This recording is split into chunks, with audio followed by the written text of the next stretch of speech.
Star హీరోలకి అభిమానులు చూసాం, వీరాభిమానులు చూసాం.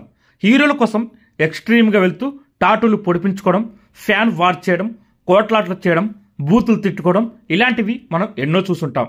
కానీ ఒక హీరో అభిమాని ఏకంగా కొన్ని కోట్ల విలువైన తన ఆస్తిని స్టార్ హీరో పేరు మీద రాసిచ్చి చనిపోయింది. దీంతో కుటుంబ సభ్యులందరూ షాక్ అయిపోయారు. సదర్ హీరో మాత్రం చలించిపోయాడు. ఇంతకీ ఏం జరిగిందంటే, ముంబైకి చెందిన నిషా పాటిల్కి నటుడు సంజయ్ దత్ అంటే పిచ్చి అభిమానం. చిన్నప్పటి నుంచి ఆయన్ని ఆరాధిస్తూ పెరిగింది. నామ్ సినిమా నుంచి ఖల్నాయక్ సినిమా దాకా, సంజు సినిమా నుంచి కేజీఎఫ్ సినిమా దాకా ప్రతి సినిమాని కొన్ని వందల సార్లు చూసింది. లెక్కలేనంత డబ్బు టికెట్లకే పెట్టింది.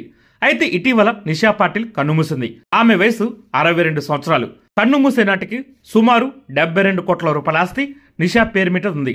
అదంతా సంజయ్ దత్ కు రాసిచ్చి వెళ్లిపోవడం కుటుంబ సభ్యుల్ని షాక్ గురిచేసింది. తన చివరి రోజుల్ని ముందే గుర్తించిన నిషా పాటిల్ ఆస్తి డాక్యుమెంట్లని 2018 సంవత్సరంలోనే లీగల్ గా రాయించి బ్యాంక్ అకౌంట్ లో ఉన్న డబ్బుని సంజయ్ దత్ కు అందజేయాలని లెటర్ రాసి పక్కాగా బదలాయింపు చేసింది. ఇదంతా ఇంటికి దస్తావేజులు వచ్చాక గాని సంజయ్ దత్ కి అసలు మ్యాటర్ అర్థం కాలేదు.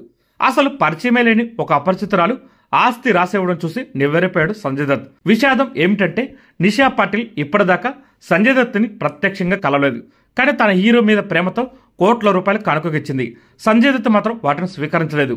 త్వరలోనే వాళ్ళ ఫ్యామిలీకి అవి తిరిగి చెందేలా తన లీగల్ టీంని పురమాయించారు. ఇంత వీరాభిమాని కలుసుకోలేకపోవడం కలవరపరిచిందని, కనీసం కుటుంబ సభ్యులను కలిసి కొంత ఊరట చెందుతారని సంజయ్ దత్ గారు పేర్కొన్నారు.